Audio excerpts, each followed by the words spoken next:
15.000 habitantes. Uma pacata cidade americana. O tipo onde o vizinho conhece o vizinho melhor do que sua própria família.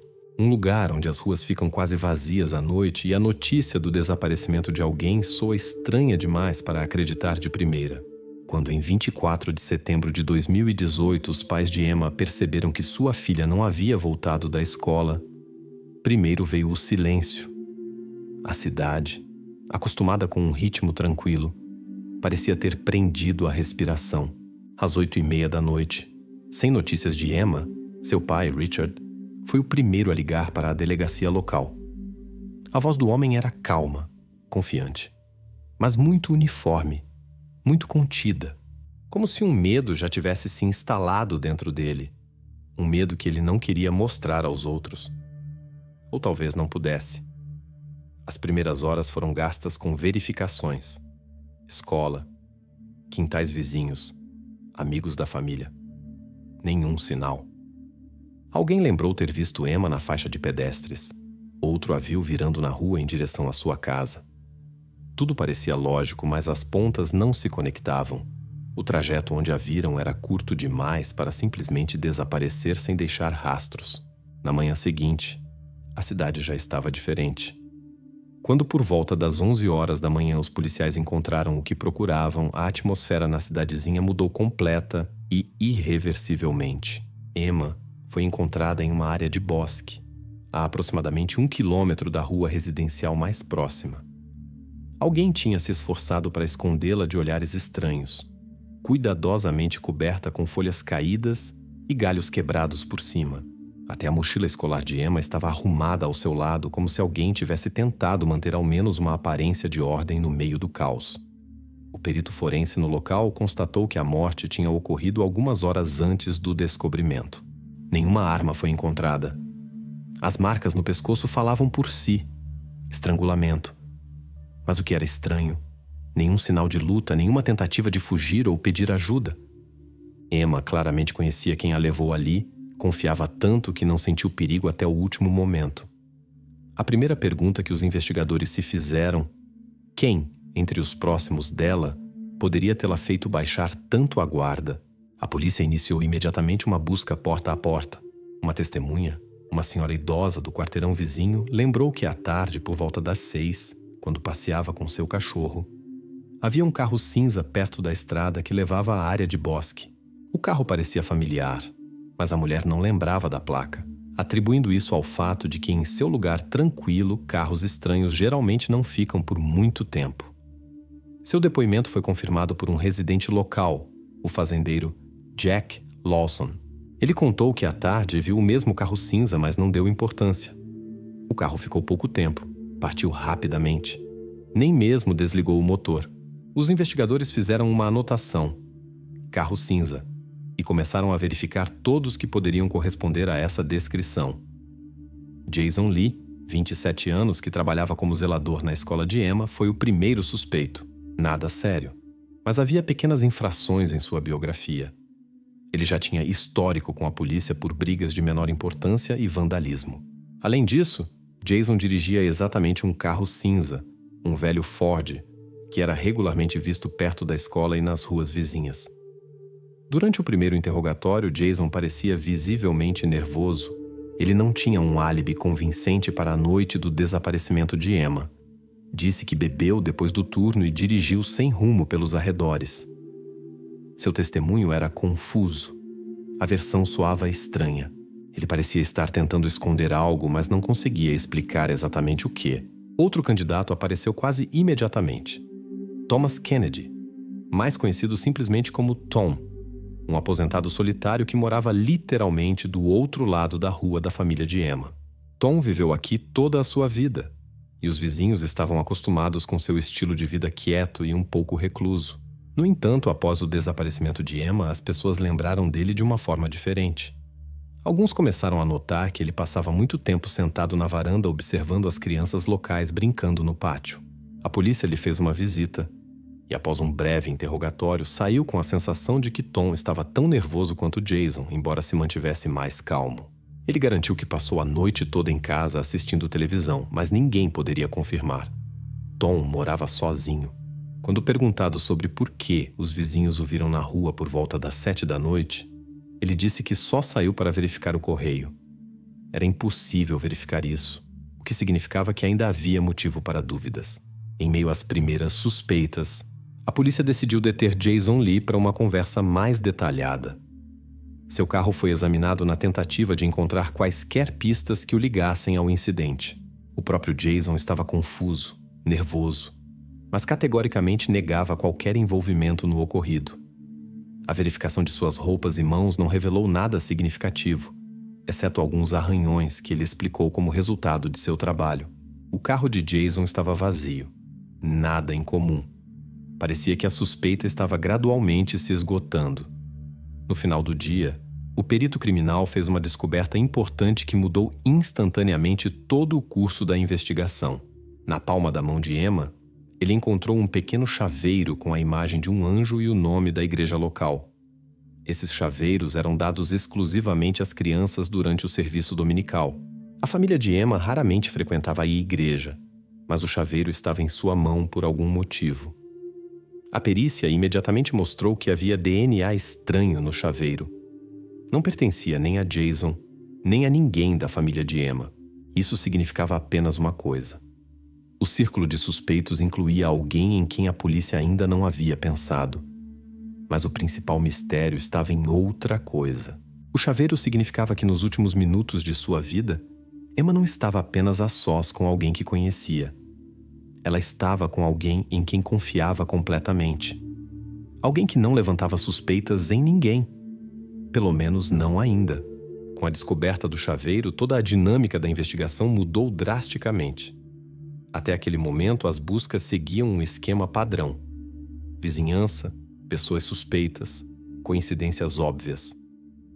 Agora sim, a investigação ganhou uma nova profundidade. E a própria evidência não apenas complicava as pistas, mas também indicava que Emma levava uma vida desconhecida até para os mais próximos. O pequeno souvenir com um anjo não era apenas um detalhe aleatório. Era uma evidência que fez todos pensarem sobre o quanto os habitantes da cidade sabiam pouco uns sobre os outros, mesmo quando pareciam se conhecer por toda a vida. Os peritos confirmaram. O chaveiro encontrado na mão de Emma só poderia ser obtido durante os encontros dominicais para os mais jovens fiéis da igreja local.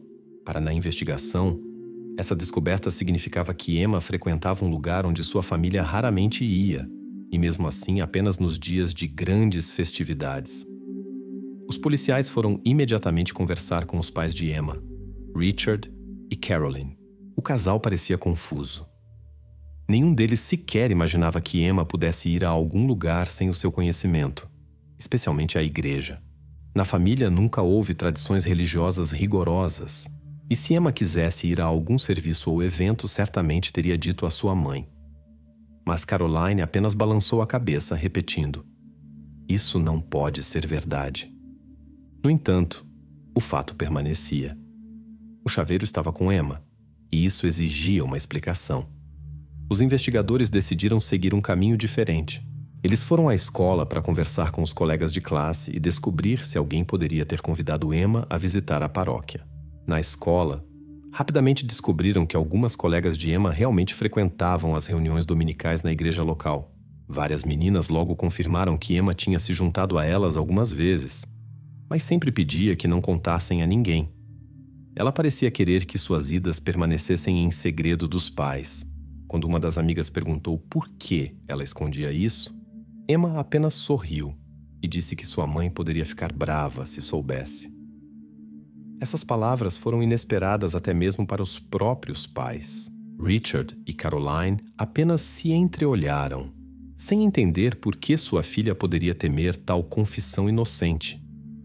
Mas isso era apenas o começo das descobertas surpreendentes para as quais a investigação rapidamente caminhava. O próximo alvo da investigação era óbvio: a igreja e sua comunidade. Os investigadores chegaram lá durante o dia quando não havia ninguém além dos clérigos. O pastor Joseph era uma pessoa conhecida por quase todos na cidade.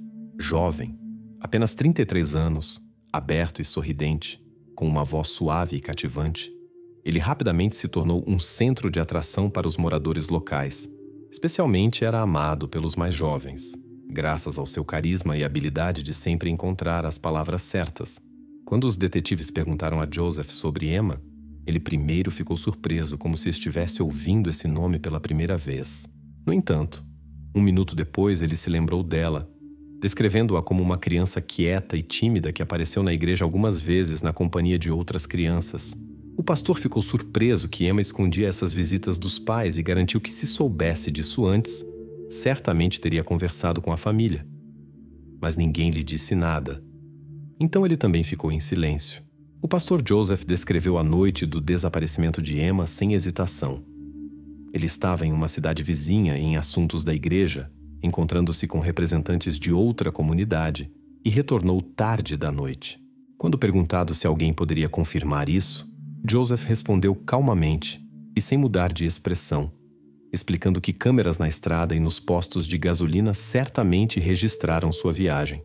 Os policiais fizeram anotações, entendendo que a verificação do álibi levaria alguns dias. No entanto, os detetives já sentiram uma linha sutil de tensão nessa história perfeitamente calma, porque o pastor, que falava com tanta confiança sobre sua viagem, estava visivelmente nervoso ao mencionar Emma. Enquanto os peritos examinavam as gravações das câmeras de vigilância nas estradas, a investigação voltou a se concentrar em Tom, o vizinho idoso da família de Emma. Ele já havia sido suspeito anteriormente, mas não havia fundamentos claros para a acusação. Desta vez, a polícia decidiu agir com mais dureza. Foi obtido um mandado de busca para a casa do aposentado. A casa de Tom não era apenas velha e solitária. Estava literalmente cheia de coisas que não correspondiam à sua idade e estilo de vida. Os investigadores encontraram muitos brinquedos antigos, roupas infantis e até fotos de crianças desconhecidas. Tom explicou calmamente. Tudo isso pertencia aos filhos de sua irmã, que morreu há vários anos. Ele guardou os pertences como lembrança, não querendo se separar da única recordação de seus parentes. Parecia lógico, mas de alguma forma não convincente. Apesar da estranheza da situação, nenhum dos itens encontrados estava relacionado a Emma ou seu desaparecimento. A polícia recuou cautelosamente. A evidência era fraca, embora preocupante. 2 dias depois, os resultados da análise de DNA do chaveiro da igreja chegaram do laboratório forense. Os peritos forneceram um perfil claro do suspeito. Um homem jovem, entre 25 e 35 anos. Isso automaticamente excluía o vizinho idoso Tom, que na época dos acontecimentos já tinha mais de 60 anos. No mesmo momento, como que confirmando os temores dos investigadores, veio outra mensagem. Agora, da polícia do estado vizinho. Os detetives solicitaram informações sobre Joseph, o pastor que se manteve muito calmo durante o primeiro interrogatório. Descobriu-se que apenas alguns anos atrás, em sua paróquia anterior, a polícia havia conduzido uma investigação após várias reclamações de pais. Eles relataram comportamento duvidoso do pastor em relação aos fiéis mais jovens. Mas formalmente nenhuma acusação foi feita, porque nenhuma prova concreta foi encontrada na época. Agora, Joseph não era apenas um pastor carismático. Ele era um homem que já tinha algo em seu histórico que fazia a polícia prestar muita atenção nele. A investigação novamente acelerou rapidamente, e o círculo de suspeitos se estreitou novamente para um nome, em torno do qual agora se reuniam todas as pistas e evidências. Um nome que, até recentemente, ninguém na cidade ousava pronunciar em voz alta com suspeita. Após receber informações preocupantes do estado vizinho, a investigação entrou em uma fase ativa. A polícia começou a verificar minuciosamente a biografia do pastor Joseph Miller, buscando entender por que ele havia mudado 3 paróquias em 3 cidades diferentes nos últimos 5 anos. Em cada um desses lugares, Miller começava da mesma forma. Ganhava facilmente a confiança dos fiéis. Tornava-se uma pessoa próxima, especialmente para aqueles com menos de 10 anos. As primeiras ligações para as paróquias anteriores deram resultados contraditórios. Ex-paroquianos falavam de Joseph de maneiras diferentes. Para alguns, ele continuava sendo um talentoso e atencioso servidor da igreja. Para outros, parecia um homem suspeito, cuja atenção excessiva parecia inadequada. Os pais admitiam cautelosamente que Miller às vezes demonstrava uma estranha atenção aos fiéis mais jovens. Por exemplo, Podia passar horas conversando com eles a sós em seu escritório ou frequentemente os convidava para a igreja separadamente dos adultos. No entanto, nenhuma reclamação específica ou acusação oficial foi apresentada na época. Tudo permanecia no nível de insinuações e rumores que não eram suficientes para iniciar uma investigação séria. Enquanto isso, quando os policiais chamaram o pastor novamente para conversar, ele havia mudado notavelmente. Desta vez, Joseph não estava tão confiante. Suas respostas tornaram-se menos precisas e sua voz tensa. Isso se manifestava especialmente ao esclarecer seu álibi. Os investigadores fizeram-lhe uma pergunta simples: por que as câmeras nos postos de gasolina mais próximos não registraram seu carro no horário que ele indicou? Inicialmente, o pastor mencionou uma possível falha na câmera. Depois sugeriu que poderia ter abastecido em outro trecho da estrada. Os detetives continuaram pressionando, esclarecendo detalhes da viagem. Joseph ficou confuso. Misturou ruas e números de estradas, então ficou em silêncio completamente, pedindo um advogado. Foi nesse momento que ficou claro. O clérigo estava escondendo algo sério. Paralelamente, os oficiais de polícia começaram a verificar depoimentos de testemunhas. Várias pessoas confirmaram que na noite em que Emma desapareceu, viram o pastor na cidade, e não sozinho, mas na companhia de alguém que por idade poderia ter menos de 10 anos. Alguns afirmaram que ele parou em uma loja. Outros, que o viram perto de um pequeno parque adjacente à área de bosque onde Emma foi posteriormente encontrada. As testemunhas estavam certas de que era o pastor. Sua figura e modo de andar eram reconhecíveis mesmo no crepúsculo. A polícia começou a obter gravações das câmeras de vigilância da cidade. O tempo era crucial, mas a revisão do material era demorada. E cada hora sem resultados aumentava a ansiedade na pequena cidade. Os moradores estavam nervosos e rumores começaram a circular na cidade, tornando a atmosfera ainda mais pesada. Joseph já não era mais aquela pessoa a quem os fiéis se aproximavam. Ele se transformou em alguém que era observado com cautela e até mesmo medo. E enquanto a atenção da investigação estava concentrada no pastor, a pequena cidade foi abalada por uma nova e inesperada descoberta.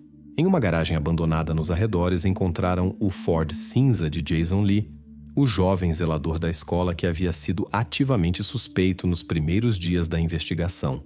Alguém havia roubado o carro e o abandonado ali, deliberadamente escondendo-o de olhares curiosos.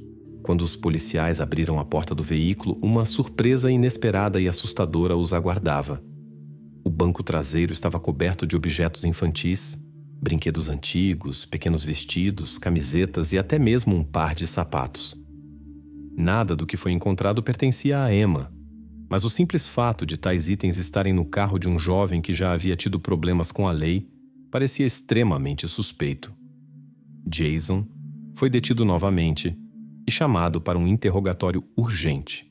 O jovem parecia completamente abatido e confuso quando os policiais lhe explicaram a situação. Ele negou categoricamente ter qualquer ligação com os itens encontrados. Além disso, Jason afirmava que seu carro havia sido roubado na noite anterior enquanto ele estava na delegacia prestando depoimento. A declaração parecia duvidosa, mas a polícia era obrigada a verificar essa versão. A investigação estava novamente em um impasse. Jason era vítima de uma armação ou estava tentando encobrir seus rastros? Um fato importante e inesperado foi que a declaração de Jason sobre o roubo do carro foi confirmada por uma câmera instalada no estacionamento perto de sua casa.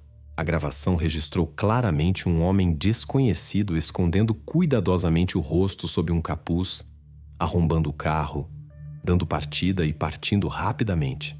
O horário na gravação coincidia perfeitamente com o momento em que Jason estava na delegacia e fisicamente não poderia ter cometido esse crime. A polícia chegou à única conclusão lógica. Tudo o que viram foi uma tentativa deliberada de alguém para incriminar Jason, desviar a investigação por um caminho falso e distrair a atenção do verdadeiro criminoso. Enquanto isso, especialistas do laboratório continuavam a analisar as evidências obtidas nos locais de descoberta. Novos resultados confirmaram os temores da polícia. Nos itens encontrados no carro roubado havia impressões digitais e DNA que coincidiam parcialmente com aqueles anteriormente encontrados no chaveiro da igreja na palma da mão de Emma. Este era um sinal claro de que a pessoa que colocou os itens no carro de Jason estava diretamente ligada ao crime. Foi exatamente nesse momento que uma nova pilha de documentos chegou à mesa do detetive principal. Eram impressões de câmeras obtidas da rodovia que levava à cidade vizinha. A verificação tão esperada deu resultado. O carro do pastor Joseph não apareceu em nenhum dos possíveis pontos de controle de vídeo na noite que ele havia indicado. E isso significava apenas uma coisa: Joseph havia mentido, deliberadamente confundindo a investigação. A polícia estava certa de que a resolução do crime estava muito próxima. E embora ainda houvesse formalidades antes da prisão, não havia mais dúvidas na delegacia sobre com quem estavam lidando. Agora, só restava reunir todas as evidências e entender exatamente como Joseph conseguiu esconder seus segredos por tanto tempo e tão minuciosamente. Mas o principal, eles já entendiam que ele estava disposto a ir muito mais longe do que parecia antes. A investigação já não tinha dúvidas de que o carro de Jason havia sido roubado deliberadamente para desviar a polícia para um caminho falso. Restava descobrir quem exatamente estava por trás desse passo bem planejado. A polícia começou a examinar as gravações de câmeras de vigilância por toda a cidade, verificando com especial atenção os postos de gasolina e estacionamentos na noite do roubo do carro. Na gravação de uma câmera de vigilância de um posto de gasolina nos arredores da cidade, foi observado um homem que chegou tarde da noite, apenas algumas horas antes de o carro abandonado de Jason ser encontrado. A pessoa no vídeo claramente evitava aparecer na câmera, constantemente virando o rosto, e pagou em dinheiro.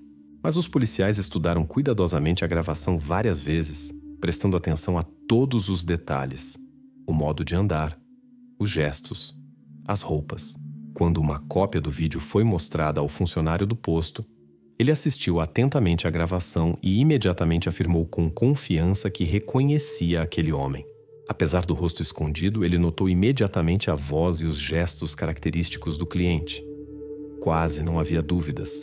Era o pastor Joseph Miller. Na gravação, ele comprava gasolina em um pequeno galão, mas até mesmo um fato tão simples ganhava um tom sinistro. Joseph era um homem que podia se movimentar pela cidade despercebido, sem levantar suspeitas, especialmente naquele horário da noite. A polícia imediatamente obteve um mandado para realizar uma busca minuciosa na casa do pastor. Não havia mais tempo para formalidades. A casa do pastor era típica de uma pequena cidade, simples, bem cuidada, com uma decoração modesta, sem excessos. No entanto, durante a busca, na gaveta da escrivaninha de Joseph foram encontrados chaveiros idênticos àquele descoberto na mão de Emma. Havia vários, todos novos, cuidadosamente colocados em uma caixa. Inicialmente, isso parecia bastante lógico. O pastor poderia guardar esses souvenirs para seus paroquianos. No entanto, os especialistas não precisaram de muito tempo para descobrir entre eles um chaveiro que tinha as mesmas impressões digitais e DNA que a evidência encontrada com Emma. Quando o pastor foi confrontado com a descoberta, ele parecia confuso, mas rapidamente se recompôs e deu uma resposta bastante confiante. Joseph afirmou que a igreja era frequentada constantemente por pessoas diferentes, paroquianos e visitantes, e qualquer um poderia ter pego um chaveiro da caixa na mesa e depois colocá-lo de volta. Ele falou com confiança, convencendo a investigação de que era uma armação, claramente organizada por alguém que tinha acesso ao seu local de trabalho. O pastor imediatamente se lembrou do ex-assistente Mark Thompson, que ele havia demitido recentemente devido a acusações de fraude financeira. Joseph afirmou que Mark havia jurado vingança e poderia muito bem ter organizado toda essa história com os chaveiros e o carro. A polícia foi forçada a verificar seriamente as palavras do pastor, apesar do número crescente de evidências que claramente apontavam para ele. Mark Thompson realmente teve um conflito com Joseph e foi forçado a deixar a cidade após acusações de roubo de dinheiro do caixa da igreja. Mark foi rapidamente encontrado na cidade vizinha onde vivia nas últimas semanas. Durante a verificação, descobriu-se que Mark tinha um álibi incontestável. No dia do desaparecimento de Emma e especialmente na noite do roubo do carro, ele estava em outro lugar. As gravações das câmeras do hotel onde ele estava hospedado confirmaram completamente suas palavras.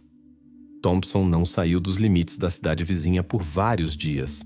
Isso significava que as acusações do pastor eram uma tentativa desesperada de desviar suspeitas de si mesmo e encontrar alguma maneira de evitar mais perguntas da polícia.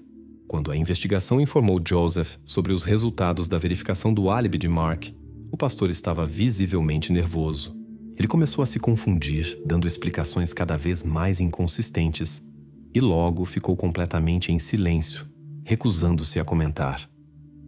Era óbvio que sua calma e confiança haviam sido completamente destruídas. Os detetives voltaram às principais evidências: o chaveiro, a gasolina, o carro roubado, as tentativas de incriminar Jason. Tudo isso indicava que o pastor estava disposto a fazer muito para evitar a responsabilidade. Paralelamente, começaram a chegar dados dos especialistas técnicos que estavam verificando o telefone celular de Joseph. Seu telefone mostrava que na noite do desaparecimento de Emma, ele estava dentro dos limites da cidade e não na estrada, como havia afirmado anteriormente. Isso foi mais um golpe sério em sua versão. Cada passo subsequente dos detetives os aproximava do final da investigação. Joseph estava sob vigilância constante. A polícia estava se preparando para apresentar oficialmente as acusações e toda a comunidade que antes admirava o pastor já havia se voltado contra ele. Mas a prova principal, que mudou todo o curso dos eventos, veio de forma completamente inesperada. O proprietário de uma pequena mercearia nos arredores da cidade estava revisando as gravações de suas câmeras de vigilância a pedido da polícia. Foi ele quem primeiro notou um quadro incomum, capturado por uma câmera voltada para ir à estrada que leva ao bosque. A gravação foi feita na noite do desaparecimento de Emma. Clara e nitidamente, apesar do crepúsculo, era possível ver duas figuras. Uma claramente pertencia a um homem adulto, a outra, notavelmente menor em altura, pertencia a uma pessoa muito jovem. Eles caminhavam em direção ao bosque. O homem, pela figura e pela maneira de se movimentar, parecia muito com o pastor Joseph. Os especialistas confirmaram. Com grande probabilidade, era ele. O que era ainda pior para o pastor. Ao lado dele estava Emma. Suas roupas coincidiam completamente com a descrição daquela noite. Isso significava apenas uma coisa: o pastor havia mentido para a polícia. Ele estava com Emma naquela noite. Estava sozinho com ela. A gravação se tornou aquela evidência após a qual negar o óbvio já era inútil. Joseph Miller estava exatamente onde ele categoricamente negava sua presença e fazia exatamente o que ele insistentemente afirmava que nunca havia feito. Agora não havia mais perguntas ou dúvidas. Todos os fatos convergiam para um ponto, confirmando definitivamente as terríveis suspeitas sobre as quais ninguém na cidade queria pensar até o último momento. O pastor, que por tanto tempo foi protegido e em quem tanto confiavam, revelou-se aquele que deveria ser mais temido. Após a apresentação de provas irrefutáveis, o pastor Joseph Miller já não tinha como contestar. A gravação de vídeo da câmera da loja era tão óbvia que até mesmo o advogado de Miller silenciosamente colocou de lado a pasta com documentos, entendendo que não havia o que defender. A última conversa com os detetives ocorreu tarde da noite, e desta vez Joseph não ficou em silêncio nem negou o óbvio. Ele começou a falar, lentamente, como se cada palavra custasse um grande esforço. Ele confessou que foi ele quem esteve com Emma naquela noite. Miller contou como convidou-a para caminhar pelo bosque, prometendo mostrar-lhe um lugar especial onde poderiam rezar para que seu desejo mais profundo se realizasse. Emma concordou imediatamente, confiando na pessoa que considerava sábia e bondosa e com quem se sentia segura. Lá, em um lugar tranquilo e isolado, ele tentou cruzar uma linha que Emma sentiu instantaneamente. O pastor confessou que ficou assustado com a reação dela quando ela se afastou bruscamente, dizendo que contaria tudo aos pais. Nesse momento, ele perdeu o controle da situação e agiu de uma maneira que depois não conseguiu explicar nem para si mesmo. Para se proteger das consequências, ele se decidiu pelo ato mais terrível. Ele não deu detalhes extras, não descreveu o momento em si, mas sua breve confissão foi suficiente para o protocolo. As palavras de Joseph soaram baixas, monótonas, sem a menor tentativa de justificar-se ou despertar compaixão. Quando o investigador perguntou sobre as ações após o ocorrido, Miller descreveu detalhadamente como tentou esconder o que aconteceu. Entendendo que o desaparecimento de Emma imediatamente causaria repercussão e buscas em massa, Ele decidiu apagar seus rastros, incriminando alguém que já estava sob suspeita. A escolha recaiu sobre Jason Lee, o jovem zelador com reputação duvidosa. Para isso, ele roubou seu carro cinza, preparou antecipadamente objetos infantis que colocou especificamente dentro do veículo para conduzir a polícia por uma pista falsa. Miller explicou sua decisão simplesmente. Jason era a figura ideal para suspeitas. Roubando seu carro e espalhando os objetos, ele esperava distrair ao máximo a atenção da investigação e ganhar tempo para escapar da acusação. Ele só não previu uma coisa: que a polícia encontraria seus erros e mentiras tão rapidamente. O processo judicial foi curto, mas tenso. Os habitantes da cidade lotaram completamente o tribunal. Eles queriam se certificar pessoalmente de que o culpado seria punido. Entre os presentes estavam os pais de Emma, Jason Lee, que quase foi preso por engano, e até mesmo Tom, o vizinho idoso que nos primeiros dias foi tão ativamente suspeito. Durante as audiências, Miller inesperadamente mudou seu depoimento, afirmando que toda a história havia sido falsificada pelo ex-assistente Mark Thompson, que supostamente plantou todas as evidências e persuadiu testemunhas a testemunhar contra o pastor para se vingar. Mas sua tentativa de transferir a responsabilidade fracassou quase instantaneamente. Câmeras, testemunhas, gravações de conversas, análises de DNA. Contra ele foram reunidas provas irrefutáveis, excluindo qualquer possibilidade de erro. O promotor calmamente e metodicamente destruiu cada tentativa do pastor de se defender, mostrando ao tribunal que todas as suas mentiras eram sem sentido. Com cada argumento da acusação, Joseph se tornava cada vez mais abatido e silencioso. No final, ele simplesmente parou de responder, baixando os olhos e esperando pela decisão do tribunal. O veredicto foi anunciado rapidamente e sem comentários desnecessários. Joseph Miller foi considerado culpado de todas as acusações e recebeu a pena máxima prevista por lei. Quando o juiz leu a decisão, havia um silêncio absoluto no tribunal.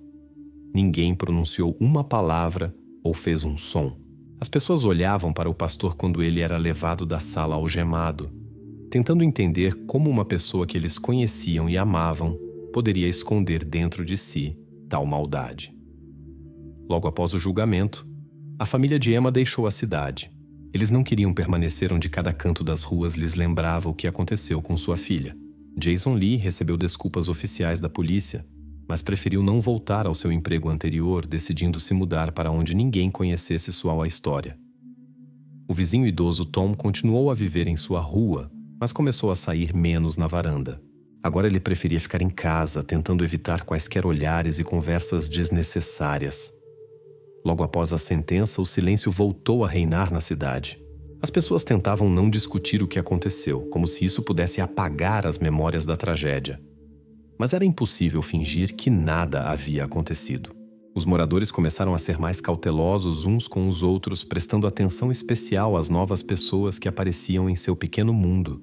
Eles perderam algo importante. A sensação de segurança completa e confiança incondicional que antes era natural ali. A igreja onde o pastor Miller havia servido ficou fechada por muito tempo. Os fiéis tentavam evitá-la. E à noite o edifício parecia abandonado e sombrio. Foram necessários vários meses para reiniciar os serviços regulares, mas havia muito menos fiéis. A história terminou abruptamente, não deixando espaço para longas reflexões ou moral. Para os habitantes da cidade, foi uma dura lição que nunca será esquecida. Tudo o que veio depois já não importava. O importante era apenas que, em algum momento, eles não conseguiram ver o verdadeiro rosto daquele em quem acreditavam mais do que em si mesmos. A cidade gradualmente voltou ao seu ritmo habitual de vida, mas agora era uma cidade completamente diferente. E seus habitantes lembraram-se para sempre do preço da confiança.